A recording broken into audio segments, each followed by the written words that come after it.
नमस्कार, स्वागत है आपका बोलता हिमाचल पर। आज है 23 जून 2024 और हिमाचल प्रदेश की आज की सबसे बड़ी खबरें हम आपके लिए लेकर आए हैं। हमेशा की तरह आप इस वीडियो को लाइक कर दीजिएगा। चैनल पर नहीं जुड़े चैनल को आप सब्सक्राइब जरूर करें। पेश है आज की सबसे बड़ी खबरें। परिवार रजिस्टर शुल्क के साथ जीएसटी, पंचायती राज विभाग ने जारी किए निर्देश। प्रदेश में परिवार रजिस्टर की प्रतिलिपि सहित ई रजिस्टर एप्लीकेशन के माध्यम से पंचायती राज सेवा प्रदान करने के अलावा प्रोसेसिंग शुल्क 10 रुपए प्रति आवेदन और जीएसटी लिया जाएगा। इससे पहले परिवार रजिस्टर की प्रतिलिपि पर जीएसटी नहीं लिया जाता था, लेकिन जीएसटी निदेशालय की ओर से ई गवर्नेंस सोसाइटी को जीएसटी के लिए नोटिस जारी किया था, जिसके बाद विभाग की ओर से परिवार रजिस्टर की प्रतिलिपि सहित ई डिस्ट्रिक्ट एप्लीकेशन के माध्यम से पंचायती राज सेवा प्रदान करने के लिए प्रोसेसिंग शुल्क 10 रुपए प्रति आवेदन और जीएसटी लगाने के निर्देश जारी किए हैं। विभाग की ओर से जीएसटी लगाने को लेकर अधिसूचना भी जारी कर दी गई है। हालांकि विभाग की ओर से परिवार रजिस्टर की प्रतिलिपि सहित अन्य दस्तावेजों की प्रतिलिपि के दामों में कोई बदलाव नहीं किया गया है। ई डिस्ट्रिक्ट एप्लीकेशन हिमाचल प्रदेश राज्य पोर्टल का उपयोग करके ऑनलाइन प्रणाली के माध्यम से लोगों तक सेवाएं पहुंचाई जा रही है। सीयू के 30 करोड़ जमा होने की जगह उम्मीद, आचार संहिता समाप्त होने के बाद सरकार निभाएगी वायदा। हिमाचल प्रदेश केंद्रीय विश्वविद्यालय के धर्मशाला कैंपस के लिए जमा होने वाली 30 करोड़ की राशि के अब जल्द ही जमा होने की उम्मीद है। देरा को छोड़ जिला भर में आदर्श आचार संहिता समाप्त होने के बाद जनता को सरकार द्वारा अपना वायदा निभाने की आस है।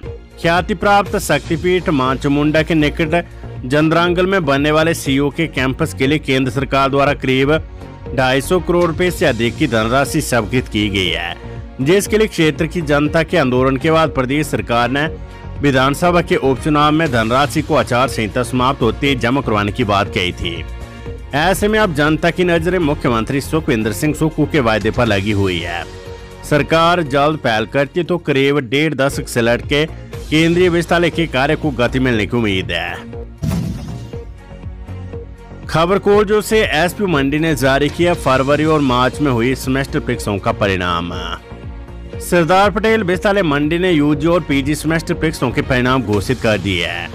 विद्यार्थी एचपी के एग्जाम पोर्टल पर अपने यूजर आईडी से लॉगिन कर रिजल्ट देख सकते हैं। वहीं जो विद्यार्थी परीक्षा परिणाम से संतुष्ट नहीं है, वे जल्द ही पुनर्मूल्यांकन के लिए फॉर्म भर सकते हैं।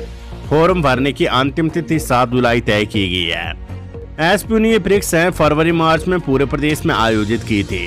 इनके लिए प्रदेश भर में 72 केंद्र बनाए गए थे। हफ्ते से ठप हिमाचल स्कूल शिक्षा बोर्ड की वेबसाइट बहाल, अभ्यर्थियों को मिली राहत। सर्वर डाउन होने के कारण करीब एक हफ्ते से ठप हिमाचल प्रदेश स्कूल शिक्षा बोर्ड की वेबसाइट शनिवार को बहाल हो गई है। बोर्ड की वेबसाइट के बहाल होने से अब अध्यापक पात्रता परीक्षा, टेट और डीएलएड की रीअपेयर परीक्षाएं देने वाले अभ्यर्थियों को राहत मिलेगी। वेबसाइट न चलने से अभ्यर्थियों को एडमिट कार्ड डाउनलोड करने में दिक्कतें पेश आ रही थी। हालांकि स्कूल शिक्षा बोर्ड ने अभ्यर्थियों को राहत पहुंचाने के लिए एडमिट कार्ड डाउनलोड करने के लिए वैकल्पिक व्यवस्था पहले ही कर ली थी। वहीं परीक्षार्थियों की सुविधा के लिए शिक्षा बोर्ड ने इंक्वायरी सेंटर का गठन किया था। बिलासपुर गोलीकांड के विरोध में भाजपा ने निकाली रोष रैली, कई बड़े नेताओं ने लिया प्रदर्शन में भाग। बिलासपुर नगर के चंगर सेक्टर में वीरवार को दिन दिहाड़े घटे गोलीकांड वो पूरे प्रदेश में कानून व्यवस्था के बिगड़ने का आरोप लगाते हुए भाजपा ने शनिवार को बिलासपुर मेन मार्केट में जोरदार प्रदर्शन किया और बिलासपुर बाजार में नारेबाजी करते हुए रैली निकाली और डीसी के माध्यम से राज्यपाल को ज्ञापन भेजा। ज्ञापन में कहा गया कि प्रदेश सरकार गुंडागर्दी की घटनाओं और असामाजिक तत्वों पर लगाम लगाए। प्रदर्शन में नेता प्रतिपक्ष एवं पूर्व मुख्यमंत्री जयराम ठाकुर, सांसद अनुराग ठाकुर और भाजपा प्रदेश अध्यक्ष डॉक्टर राजीव बिंदल ने भाग लिया। पूर्व मुख्यमंत्री जयराम ठाकुर, सांसद अनुराग ठाकुर और भाजपा प्रदेश अध्यक्ष राजीव बिंदल ने अपने संबोधनों में कहा कि भाजपा पूरे प्रदेश में आंदोलन चलाएगी। भाजपा विधायक रणधीर शर्मा ने कहा कि प्रदेश में जब से कांग्रेस सरकार सत्ता में आई है तब से पूरे प्रदेश में कानून व्यवस्था चरमरा गई है। कांग्रेस के नेता आपराधिक व असामाजिक तत्वों को निरंतर संरक्षण देते आ रहे हैं। बिलासपुर चंगर सेक्टर में घटा गोलीकांड इसका ताजा स्पष्ट उदाहरण है। इस गोलीकांड में कांग्रेस के पूर्व विधायक के बेटे की संलिप्तता पुलिस जांच में सामने आ चुकी है। विधायक त्रिलोक जम्वाल ने कहा कि गोलीकांड की घटना के मुख्य आरोपी शूटर ने पहले पूर्व विधायक को और उसके बाद उनके बेटे को फोन किया था। पूर्व विधायक को भी तुरंत गिरफ्तार किया जाना चाहिए, क्योंकि बेटा तो एक व्याध है। गोलीकांड का सारा षड्यंत्र तो पूर्व विधायक के घर में रचा गया। उन्होंने कहा कि पुलिस प्रशासन व प्रदेश सरकार बताए कि योजना के रचयिता पूर्व विधायक को क्यों गिरफ्तार नहीं किया जा रहा है। हिमाचल प्रदेश में आचार संहिता हटते एचआरटीसी में भरे जाएंगे ड्राइवर और कंडक्टरों के पद। हिमाचल प्रदेश में आचार संहिता के समाप्त होने के बाद एचआरटीसी में नए चालकों और परिचालकों की भर्ती प्रक्रिया शुरू होगी। राज्य में 3 विधानसभा क्षेत्रों में उपचुनाव के चलते आचार संहिता लगी हुई है। ऐसे में प्रदेश में रुकी हुई भर्तियों की प्रक्रिया शुरू नहीं हो पा रही है। एचआरटीसी में 1 वर्ष 3 माह से 276 पदों पर चालकों की भर्ती प्रक्रिया रुकी हुई है, जिसमें चालकों की मुख्य परीक्षा होना बाकी है। वहीं 3 माह से परिचालकों के 357 पदों पर परिचालक भर्ती रुकी हुई है। परिचालकों को सिर्फ नियुक्तियां देना बाकी है। प्रबंध निदेशक एचआरटीसी रोहन ठाकुर का कहना है कि आचार संहिता के चलते कंडक्टरों की भर्ती प्रक्रिया को शुरू नहीं किया जा सका। वहीं चालक भर्ती को भी आचार संहिता के बाद ही शुरू होने की उम्मीद है। सरकार जैसी आदेश करेगी वैसी भर्ती प्रक्रिया शुरू होगी। सीएम सुक्खू के 9 विधायकों वाले बयान से सियासी हलचल फिर तेज। मुख्यमंत्री सुखविंदर सिंह सुक्खू के बयान के बाद प्रदेश में एक बार फिर से सियासी हलचल तेज हो गई है। सीएम सुक्खू ने भाजपा के 9 अन्य विधायकों को अयोग्य घोषित करने के बयान से नया तीर छोड़कर भाजपा पर पलटवार की है। इस मामले में कांग्रेस विधायकों ने एक याचिका दायर की थी, जो विधानसभा अध्यक्ष के पास विचाराधीन है। अब चर्चा ये कि अगर सचमुच ऐसा होता है तो प्रदेश विधानसभा के तीसरे उपचुनाव की नौबत आ सकती है।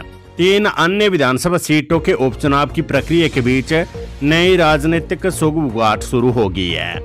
हमीरपुर में मुख्यमंत्री सुक्खू ने कांग्रेस प्रत्याशी रहे डॉक्टर पुष्पेंद्र वर्मा की नामांकन रैली के दौरान बीते दिन कहा था कि नेता प्रतिपक्ष जयराम ठाकुर सरकार बनाने के सपने लेना छोड़ दे। कांग्रेस के पास 38 विधायक है। जयराम ठाकुर को अपने 9 विधायकों की चिंता करनी चाहिए। उनके 9 विधायकों के खिलाफ विधानसभा अध्यक्ष के पास याचिका लंबित है। मुख्यमंत्री ने कहा है कि भाजपा के 9 विधायकों ने विधानसभा के बजट सत्र के दौरान गुंडागर्दी का नंगा नाच किया था। स्पीकर के सामने रख के कागजात को फाड़कर हवा में लहराया था। याचिका पर फैसला स्पीकर को लेना है और कांग्रेस विधायक दल ने इस संबंध में जल्दी निर्णय लेने का आग्रह किया है। अगर ये 9 विधायक अयोग्य घोषित हुए तो दोबारा चुनाव में 1-2 ही गलती से जीत कर आएंगे। कांग्रेस विधायकों की संख्या इससे 50 तक पहुंच सकती है। Weather update. शिमला में बूंदाबांदी। प्रदेश के कई भागों में 6 दिनों तक मौसम खराब रहने के आसार है। हिमाचल प्रदेश के कई भागों में आगामी 6 दिनों तक मौसम खराब रहने के आसार है। शिमला में शनिवार दोपहर बूंदाबांदी हुई। मौसम विज्ञान केंद्र शिमला के अनुसार 26 से 28 जून तक प्रदेश के कई भागों में बारिश का पूर्वानुमान है। वहीं 23 से 25 जून तक उच्च पर्वतीय भागों को छोड़कर मैदानी व मध्य पहाड़ी क्षेत्रों में मौसम साफ बना रहेगा। इन 6 दिनों के दौरान कुछ भागों में आंधी चलने का येलो अलर्ट भी जारी हुआ है। उधर पिछले 24 घंटों में कई जगह बारिश होने से अधिकतम तापमान में उल्लेखनीय गिरावट आई है। औसतन अधिकतम तापमान सामान्य से नीचे चल रहा है। इससे लोगों को गर्मी से राहत मिली है। बिलासपुर गोलीकांड। बम्बर ठाकुर बोले मेरी हत्या हुई तो नड्डा, जम्वाल और डीजीपी होंगे जिम्मेदार। पूर्व विधायक बम्बर ठाकुर ने डीजीपी पर 22 साल पुरानी खुन्नस रखने का आरोप लगाया है। उन्होंने कहा है कि इसी खुन्नस के कारण डीजीपी गोलीकांड में उनके बेटे और परिवार का नाम ले रहे हैं। बम्बर ठाकुर ने शनिवार को शहर में समर्थकों के साथ भाजपा के खिलाफ आक्रोश रैली निकाली। बम्बर ठाकुर ने कहा कि यदि उनकी हत्या होती है तो जेपी नड्डा, त्रिलोक जम्वाल और डीजीपी अतुल वर्मा जिम्मेदार होंगे। ये उनकी अंतिम रैली भी हो सकती है। उन्होंने कहा कि भाजपा के नेताओं ने बिलासपुर में गुंडों और नशा तस्करों के समर्थन में रैली की। उन्हीं गुंडों से 5 माह पहले उन पर हमला कराया था। पंजाब से 2 शूटर लाए गए, लेकिन पुलिस आज तक उन्हें पकड़ नहीं पाई है। इन गुंडों को भाजपा विधायक त्रिलोक जम्वाल ने छुपाया है। उन्होंने कहा कि डीजीपी साल 2002 में बिलासपुर के पुलिस अधीक्षक हुआ करते थे। तब उनके ही गांव के एक युवक से झूठा केस दर्ज कराया कि बम्बर ठाकुर ने जेब से पैसे निकाले हैं। बाद में उस युवक ने एफिडेविट देकर बताया कि ये मुकदमा डीजीपी और नड्डा के पीए ने कराया है। फिर उन्होंने अदालत में शिकायत दी। जब केस चला तो तत्कालीन पुलिस अधीक्षक की पदोन्नति रुक गई। बाद में माफी मांगने के बाद उन्होंने केस वापस लिया, लेकिन वे खुन्नस आज भी मन में पाले हुए हैं। वे कह रहे कि गोलीकांड में बम्बर ठाकुर का परिवार और बेटा शामिल है। उन्होंने कहा कि विधायक त्रिलोक जम्वाल ने घर में शूटर छुपाए हैं। लोक सेवा आयोग इसी हफ्ते जारी करेगा 4 भर्तियों का एग्जाम शेड्यूल। हिमाचल प्रदेश लोक सेवा आयोग 4 भर्तियों का परीक्षा शेड्यूल जल्द ही जारी करने वाला है। क्लास 3 की ये भर्तियां हमीरपुर कर्मचारी चयन आयोग बंद होने के बाद लोक सेवा आयोग को ट्रांसफर की गई थी। इनमें सिलेबस फाइनल हो गया है, अब परीक्षा तिथि घोषित होनी है। लोक सेवा आयोग Ayurveda pharmacy officer, junior office assistant accounts, junior auditor और कंपनी कमांडर होमगार्ड के पदों के लिए परीक्षा करेगा। इसका अभ्यर्थी लंबे समय से इंतजार कर रहे हैं। लोक सेवा आयोग ने जूनियर ऑडिटर को छोड़कर बाकी 3 पोस्ट कोड का सिलेबस वेबसाइट पर अपलोड कर दिया है, जबकि जूनियर ऑडिटर का भी जल्द होने वाला है। इसके बाद सोमवार से शुरू हो रहे सप्ताह में शेड्यूल जारी हो जाएगा। इससे पहले लोक सेवा आयोग ने स्कूल प्रवक्ताओं के 585 पदों को भरने के लिए एग्जाम की प्रक्रिया जारी रखी है। इसमें 10 विषयों की परीक्षा होगी, जबकि 2 अभी शेष बाकी है। इन परीक्षाओं के बाद क्लास 3 के 4 पोस्ट कोड की परीक्षा का शेड्यूल अगस्त तक पूरा होगा। लोक सेवा आयोग को गृह विभाग की तरफ से पुलिस कांस्टेबल के 1226 पदों को भरने की रिक्विजिशन भी आई है, लेकिन नियमों में स्पष्टता न होने के कारण अभी तक आवेदन नहीं मांगे जा सके हैं। पिछली कैबिनेट में कांस्टेबल भर्ती की पात्रता आयु सीमा में 1 साल की छूट दे दी गई है, लेकिन जिला कैडर को लेकर अभी भी चीजें स्पष्ट नहीं हुई है। अभी भी लोक सेवा आयोग इस बारे में पत्र का इंतजार कर रहा है। पूर्व विधायक से बालूगंज पुलिस थाना में हुई 3 घंटे तक पूछताछ, हर सवाल का दिया जवाब। प्रदेश की सुख सरकार को गिराने के षड्यंत्र और बागी विधायकों को चौपर से लाने व ले जाने तथा खर्चा उठाने सहित भ्रष्टाचार निवारण अधिनियम के तहत बालूगंज पुलिस थाना में दर्ज हुए मामले में आखिरकार उच्च न्यायालय की फटकार के बाद पूर्व विधायक आशीष शर्मा बालूगंज पुलिस थाना में पूछताछ के लिए शनिवार को पहुंचे। यहां पुलिस ने उनसे करीब 3 घंटे तक पूछताछ की, लेकिन पुलिस के सवालों का भी कुछ ठोस जवाब नहीं दे सके। हालांकि पुलिस को कुछ बिंदुओं की टिप अवश्य मिली है, जिस पर पुलिस इसको क्रॉस वेरीफाई करेगी।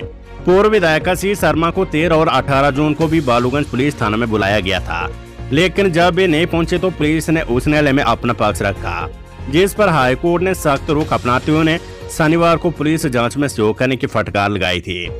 पुलिस का कहना है कि उन्होंने पुलिस जांच में पूरा सहयोग नहीं किया। पंजाब के भरतगढ़ में मंडी के चालक पर दराट और पत्थरों से हमला, टैक्सी में तोड़फोड़। पंजाब के भरतगढ़ में मंडी के टैक्सी चालक के साथ 10 से अधिक लोगों ने मारपीट कर उसे घायल कर दिया। इसके साथ ही टैक्सी को भी बुरी तरह से तोड़कर क्षतिग्रस्त कर दिया है। पीड़ित चालक योगराज मंडी जिले के बड़ी धार कटरी का रहने वाला है। योगराज ने भरतगढ़ में हुए हमले की पूरी दास्तां सोशल मीडिया पर शेयर की है। टैक्सी चालक योगराज ने बताया कि शुक्रवार रात को वे IIT कमान से प्रशिक्षुओं को लेकर चंडीगढ़ जा रहा था। इस दौरान रात को जब पंजाब के भरतगढ़ में पहुंचा तो वहां 10 से 15 लोगों ने उसकी गाड़ी को रोका और बिना कोई बातचीत किए उस पर और सवारियों पर दराट, डंडों और पत्थरों से हमला कर बुरी तरह से घायल कर दिया। हमले में योगराज के सिर, बाजू पर घाव हुए हैं। हमलावरों ने गाड़ी को भी बुरी तरह से क्षति पहुंचाई है। योगराज ने कहा कि घटना की जानकारी स्थानीय पुलिस को दी, मगर उस समय पुलिस ने कोई मदद नहीं की। हालांकि बाद में पुलिस ने आरोपी स्थानीय लोगों को पकड़ लिया है। चंबा में एक और दर्दनाक हादसा, कार के खाई में गिरने से 2 युवकों की गई जान, एक गंभीर घायल। हिमाचल प्रदेश के चंबा जिले में हादसे रोकने का नाम नहीं ले रहे हैं। ताजा जानकारी के अनुसार अब सिडकुंड में एक कार दुर्घटनाग्रस्त हो गई है। इस हादसे में 2 युवकों की मौत हो गई है। इसके अलावा एक युवक गंभीर रूप से घायल है। घायल को उपचार के लिए मेडिकल कॉलेज एवं अस्पताल चंबा पहुंचाया गया। बताया जा रहा है कि उक्त युवक गाड़ी की साफ सफाई कर रहे थे। इसके बाद वे जैसे ही गाड़ी में बैठे तो गाड़ी अचानक से करीब 300 फुट नीचे खाई में जा गिरी। बता दें कि बीते शुक्रवार की रात को भी सरोल में एक महिंद्रा थार गाड़ी सड़क से करीब 200 फीट नीचे रावी नदी में गिर गई थी। इस हादसे में भी 2 युवकों की मौत हो गई है, जबकि एक युवक घायल हुआ है।